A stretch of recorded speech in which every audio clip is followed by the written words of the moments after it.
Node.js request and response configurations, right? And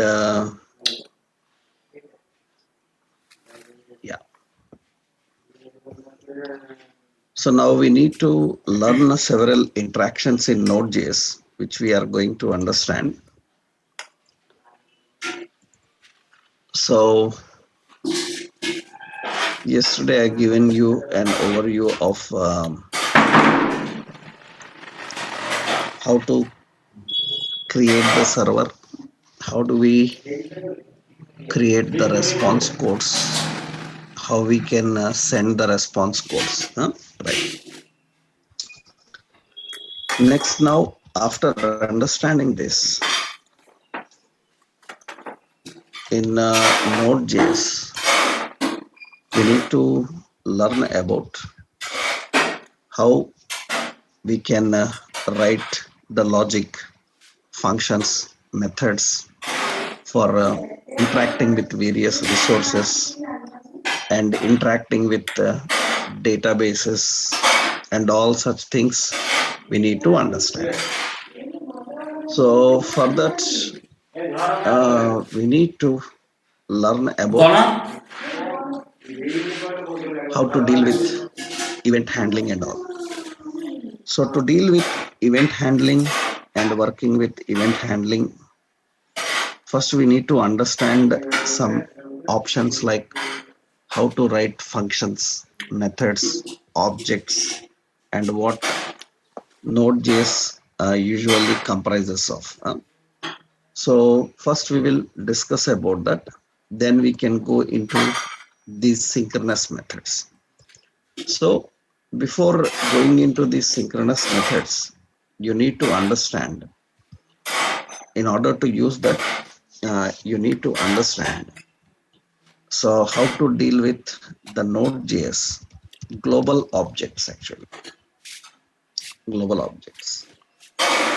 So technically you need to first know these objects, then we can use them in building an application. Actually, the Node.js global objects, so these global objects are present in, global objects are available from the core module of Node.js, and these objects are modules, functions, and other things that are used for handling various interactions. So Node.js uses these objects to handle various interactions. So it uses these objects to handle various interactions. So what are the basic global objects and how to use these global objects, right? So one simple point, actually, the global objects available, I just give a tabular form. We have to know this and we have to use them everywhere. Already I told you that the server uses two important objects, a request and response objects. And we need some more important objects to understand, to deal with various interactions, actually. So let me give an object and a description like. So description like. So what are the global objects available? So one important global object, so we have, so dir name, that is the global object. So this global object, it gets the path of current directory. That means in which directory currently you are working. So it can get the path to the current directory. So get the path of the current directory so that we can access the location. So by using that dir name, we can access the location by using dir name. Another option is we have file name, underscore file name. So it is used to the path. It gets the path of file, current file. It gets the path of current file. So that means currently which file you are working with, you can get the path of that current file. And we have the options like console. So console is we know console.log and all. Console provides properties and methods to handle console level interactions that we will see. Already we are using console JavaScript. These are all JavaScript options we already know. So we have options like process. So it gets or you can say it provides the information about the thread in running in process. That means currently in process which task is running, it get the information about that task. We will see. We will use in various examples now. So we have like buffer. So it provides the information about memory allocated. So what the memory allocated, how much memory allocated, it gets the information about that. And some functions, so we already know that comes under global objects only, which already we learned in JavaScript, like set interval. You remember these options. So we have set timeout. So we have like clear interval. So we have like clear timeout.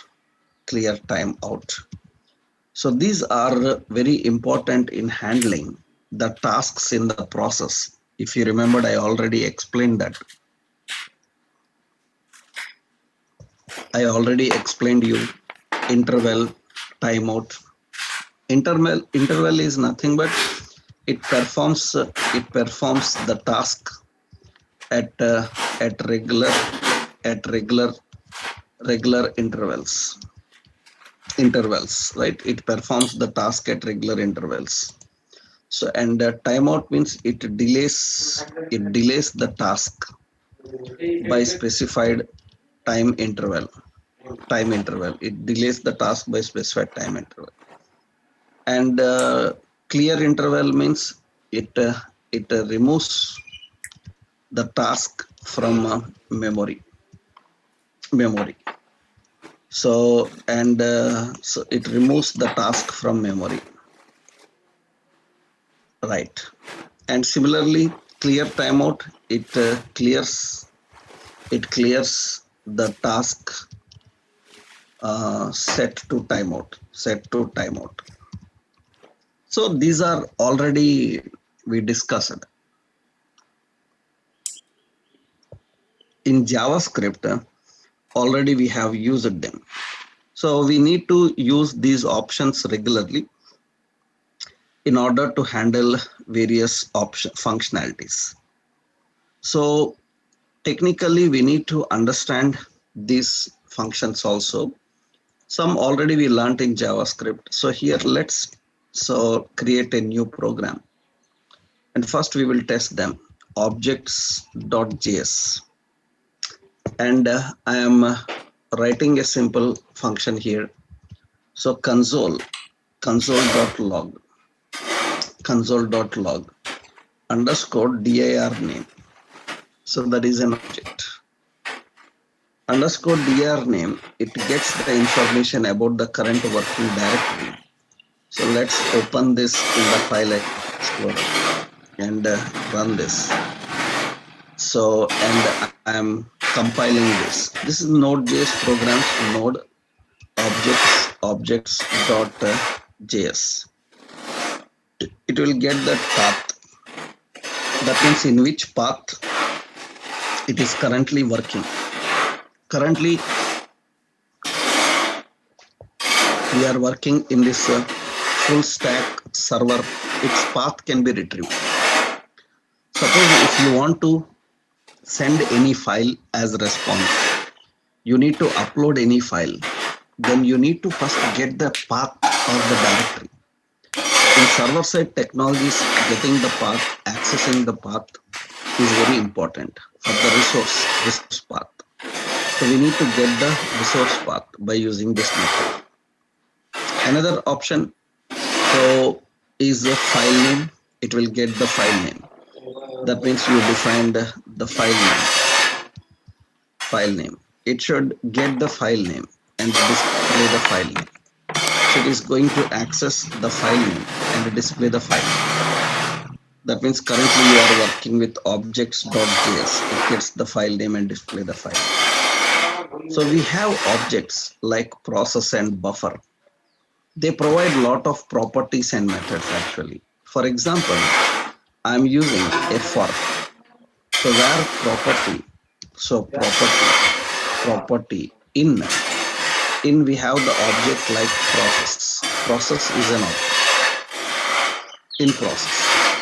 And we need to get console.log. We need to print the property of that particular process. Process object related property.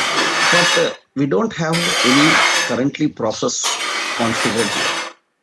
So we will see how do we configure the process and define the process, right? It is not using the process.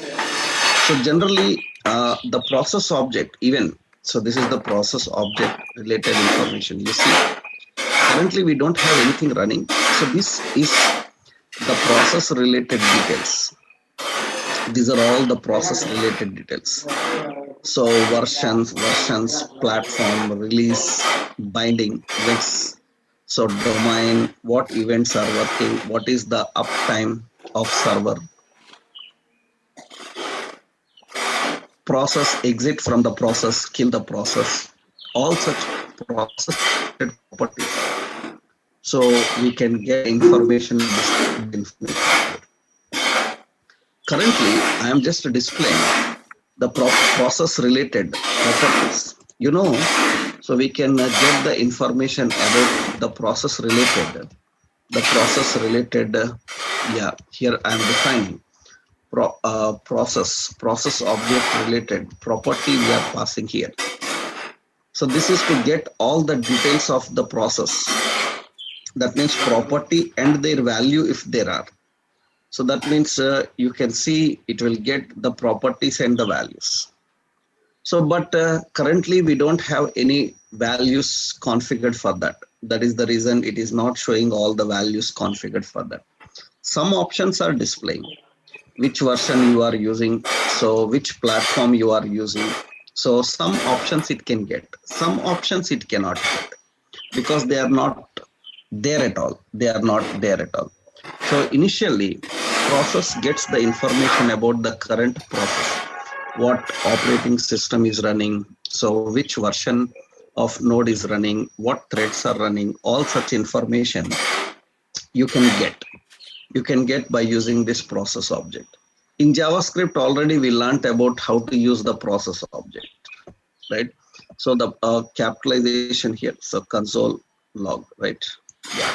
So the process and the buffer, these are the objects which are used to get the information about the process and the buffer. So we have another object called the buffer. So So you have the buffer object.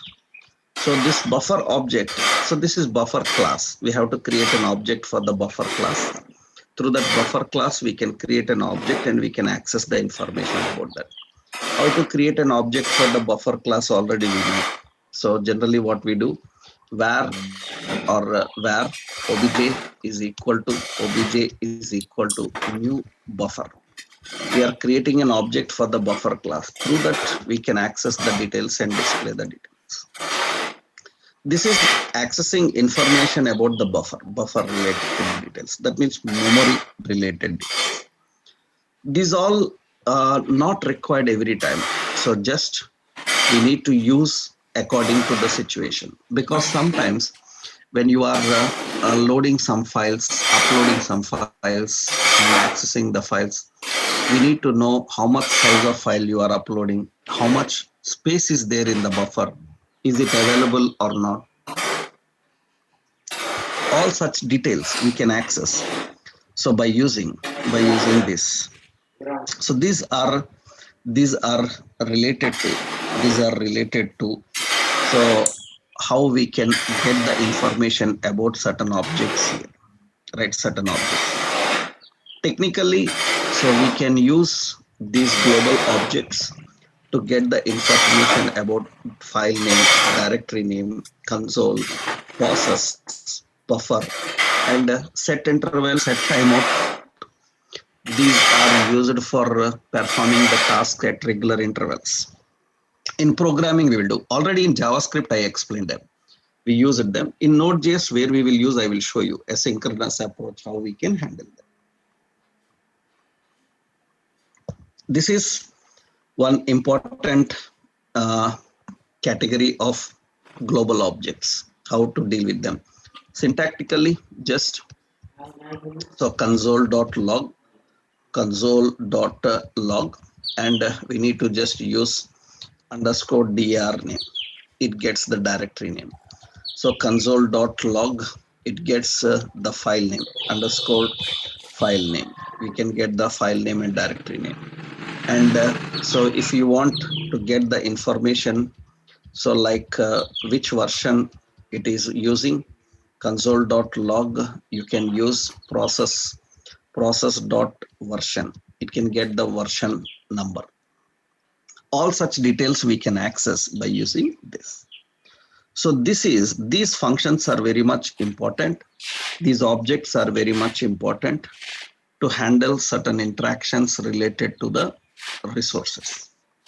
Now, another important, so very important is we have some more Node.js related objects which are related to operating system functionality. Node.js related objects which are related to operating system functionality. That means we call this as Node.js. So Node.js OS objects, operating system related some important objects. These all together we need to use to handle various interactions. So generally, these are very complicated. These are not required every time, but in single threaded environment, you have to learn them, especially when you are dealing with any specific operating system size. So generally people, when they teach about Node.js, especially in web technologies, they will not tell you about all the modules. So because they will tell you only the modules so which are required for web technology. Actually, we are learning full stack. In full stack web development, Node.js doesn't require all the modules to learn. Only web related modules are important. But even though you are working with web, sometimes your web applications like single page applications, progressive applications, mobile applications, when you develop, they have to interact with the operating system service. In that case, so you need to get the information about the operating system services and use them. For that, we need certain objects. So we need certain objects. So actually, Node.js provides OS module. OS module. Provides OS module. Technically, it provides OS module, and the OS module.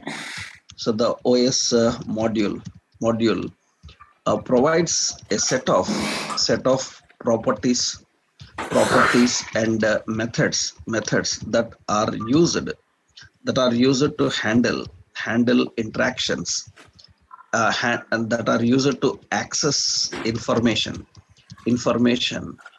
about the OS operating system. So there are so many options.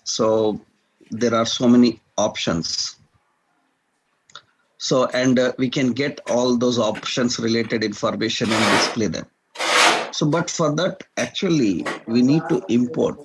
So this OS related library, we need to import the OS related library, and we need to get the OS related information. So technically, that is used to get the information about operating system. That means technically some details are required. Not all details, some important details are required, I will tell you. So the basic methods, so what are required for OS related operations. So OS related operations, because we need them because we are dealing with servers. When we are dealing with servers, some operations are very important. So the method and the description. So the OS related important methods which we need to understand are generally, so the OS module related methods are used for one. We are having the important method, that OS. So OS, we have OS architecture. It is used to fetch the CPU architecture. It gets the CPU architecture. That means, is it single core, dual core, what kind of architectures your CPU is currently. It will get that. So another important, that means if you want more information, that is only outline architecture. If you use OS dot, so OS dot CPUS, CPU, so CPUS, it is used for, so this CPUS is used for get the detailed information about the CPU core. So the CPU model, the CPU speed in megahertz, and the number of, means the CPU timing, all such information, how much time user has spent on CPU process, how many threads are running in the process, all such CPU related details you can get by using this CPUS. That means it gets all details about CPU. That means which CPU, which processor, so the user is using. It can get the information about that. And some important options we have, like host name. Host name is used to, it gets the server host name. So server host name is actually, our host name is localhost, right? What is the server host name? The default host name, it will get that host name, right? And another important, we have a option about OS dot platform. This will return, it gets OS platform details. Platform details means, is it platform details means, is it Windows 32-bit, 64-bit? So is it Linux or Unix? So what operating system it is? So what bit size it is? It will get that information and display that information. Another important is another option. All are not required, just basic important things. So you have an uptime. So OS have uptime. uptime. That means when the system is loaded, at what time system is loaded, how much time it is taking. That means it will get the system. It gets the system uptime. It gets the system uptime. That means when how many seconds happened after loading your machine, from how many seconds it is running, all such information it will get and it will use it. So these are all the various details that we need to understand. So technically, so these are used for accessing the information and displaying that information. For example, so for that actually we need a OS module. We need OS module. So here, so in order to install this OS, actually to use the OS module, we have to use so a variable OS related by using require method. By using require method, you can import this OS. You can import this OS. You can import this OS. And now console log, you can access that OS through OS dot. You can access all the details about the OS. You can see all the details of the OS you can access. So many options are there. So many options are there. Like how much total memory is there. So what is the uptime? So uptime, it gets the uptime and display the uptime. How much space is there? All that things you can get and you can access that information. So all the information it can access and display. So it will get that and it will display. You can see, so the function get uptime, it is uptime is a function. So we configure like a function, So this uptime function is going to return the seconds. That means how many seconds happened till the system launched. It gets the total seconds. So the system launched. System launched means my system turned on. So when total number of seconds, how many number of seconds my system turned on till now. So it will get all the information and it will display all the information. Suppose I am using here uptime. I'm using the option like platform. So platform. So we are using platform. And it gets the platform related information and display that platform related information. You can see it gets the platform related information and it will display the platform related information. So all such information you can access and you can display. Suppose I'm using here, so I'm using OS dot, so we are using CPU. Yes, this is the method. So this method gets the information about the processor they are using. You can see it is getting the information about the processor. So what is the processor I am using, what gigahertz it is using, so how many times that user has uploaded, all such informations, the processors and the information, it will get that and it will display. The speed of the processor, so what it is, so how much idle time it is, all the information you can get and display here. So these are so very important, especially when you are working with operating system based environment. Actually, when you are working on operating system based environment, you need to understand so how much it is means how much memory is available, so which operating system is it compatible, all such details we need to first get them.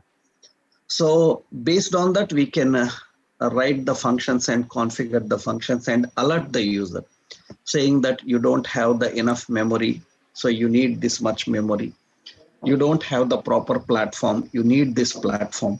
All such details we can manage by using this technique.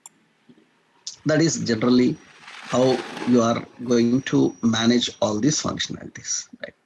So this is how it is using so the various operating system related objects. So just a simple example here. So this is an example syntactical. You can try all the functions. You can try all the functions. It gets the information and it will display the information related to operating system. So this is how we can manage the operating system. So and another important, so in the node, when you are dealing and working with the node, so how to deal with the errors, how do we configure the errors, how we can catch the errors, how we can manage the errors. That means error handling, how you manage the error handling. Usually here it is JavaScript based environment. So you need to understand that. So first point, so Node.js error handling. So generally Node.js is JavaScript based. So Node.js is JavaScript based. So JavaScript based. So hence it can use the JavaScript exception handling statements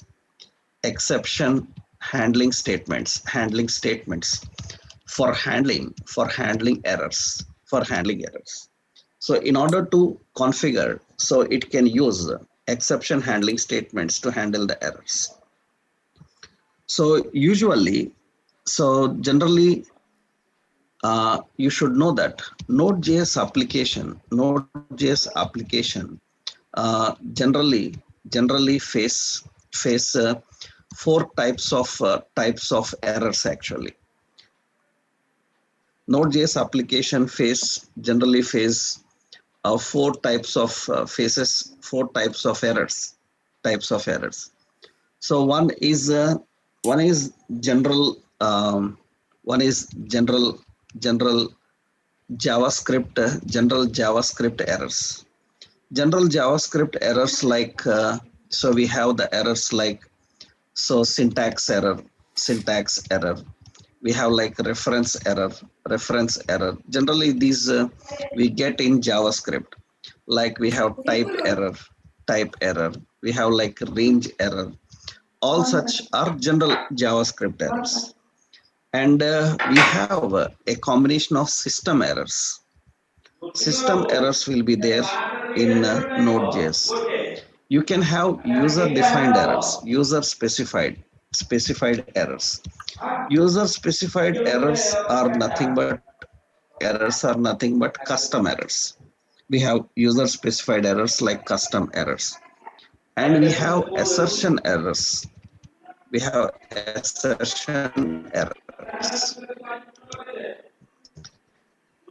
Assertion errors are nothing but they are related to testing. The test passed or failed. All such information is accessed and handled by using these assertion errors. So technically, general JavaScript based errors, so you can handle by using general options, like you can handle by using try, catch. So finally, already you learned exception handling. We can do that by using try, catch, finally. By using those, we can handle. So the other, that means if there is any problem, then automatically the problem is accessed and it is retrieved as an exception. That means you can use the try, catch methods. JavaScript errors can be defined with try, catch, throw, and finally. So that is by using exception handling statements, you can write the JavaScript errors. So try blocks, because if you are handling certain manipulations, you know that. If you are handling certain manipulations, so we can use that. So we can define try. So try, suppose where x is equal to some 10. So where y is equal to some 2. And we can define, so C. So suppose, yeah. So where z is equal to x slash y, we have to try. If there is a problem in that, then it can catch. So it can catch the exception. It can catch the exception and it can alert or console log the exception. So if it is and finally contains the statement to execute. So every time, that means console.log. So we are defining console.log program and something like this. This will execute every time. And already we learned in JavaScript exception handling statements. So what we learned in JavaScript exception handling statements. So in JavaScript exception handling statements, we discussed that whenever any exception occurred, it is unable to handle the exceptions by itself, right? It is unable to handle. It is unable to handle the exceptions by itself. Then what we have to do is we have to throw the exceptions manually. That means we have to write like a condition. If y is equal to 0, that means if y is equal to 0, then we have to throw the exception. So we have to throw the exception. So finally we are printing here. So that is console log. We will print here. So we will print here console.log. So we will print z is equal to whatever the value of z is. And here we are defining if y equal to 0, then we will throw. So throw an exception. So exception is nothing but cannot divide by 0. I hope you remembered. We learned all these exception handling related points. In the JavaScript, I showed you exception handling statements, and I told you that that is not important in HTML based environment because it will not handle any abnormal termination. If it is not handling any abnormal termination, then that is not a problem.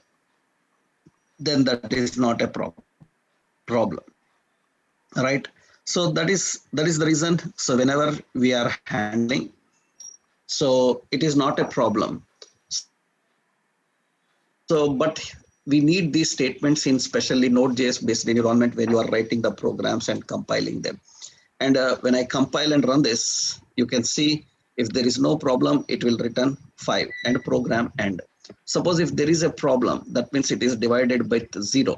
If it is having a problem, then it has to return that problem, cannot divide by 0 and program end. So these are general exception handling statements. That is the reason if we are good in JavaScript, then Node.js related error handling, exception handling, these we can easily handle.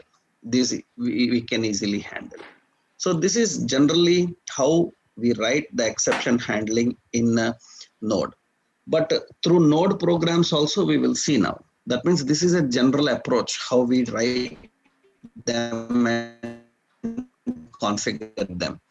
Now when we are writing the programs for connecting with the database or reading the information from file, connecting with a server, accessing the response from exception handling statements, we need to catch the exceptions. So we need to return the exceptions. Node.js functions will return some errors which we can catch and we can use those exceptions. That generally we will learn. So we will learn how to handle those Node.js exceptions. So when we are dealing with some Node.js functions now, right? Initially, these all errors you will see now. How these system errors will come. The user specified errors, everywhere you have to use the same approach. We need to try, we need to throw, we need to catch, and we need to use. What errors they will throw, what we can catch and display those errors, we are going to see. So various content based, how we can manage them. Now, after understanding all these basic points. Now we need to understand this event looping, how it works. Now we need to understand this event looping. That means how to write the methods. How do we write the methods? So how we can create the methods, synchronous and asynchronous. Before that, we need to learn all these objects, error handlings and all, because we are going to implement them in this approach. Now we will learn in Node.js about two important options, how to create synchronous and asynchronous requests. So synchronous requests and asynchronous request differences. So when you create a synchronous request, it will not allow any another task to perform. It will not allow any another task to perform along with the current task. If you are using an asynchronous will allow to perform another task along with the current task. These are called blocking and unblocking techniques. And we will see how these blocking and unblocking techniques will work. For that, we need to use all this knowledge. That is the reason we need to understand them, right? So how we can use synchronous and asynchronous methods, we will see. For that, we need to understand a concept of interacting with the resources. So that is done by using, interacting with the resources. So that is done by using the file streams, that means file system. By in various examples we will see, that means with file system we will see how we can handle with the server side interactions also we will see. Technically, there are two important points. So what is blocking technique? First, I will show you that here. So blocking technique. So blocking is nothing but, in blocking technique. So Node.js will lock all other tasks and allows only one task in the process. That means it will proceed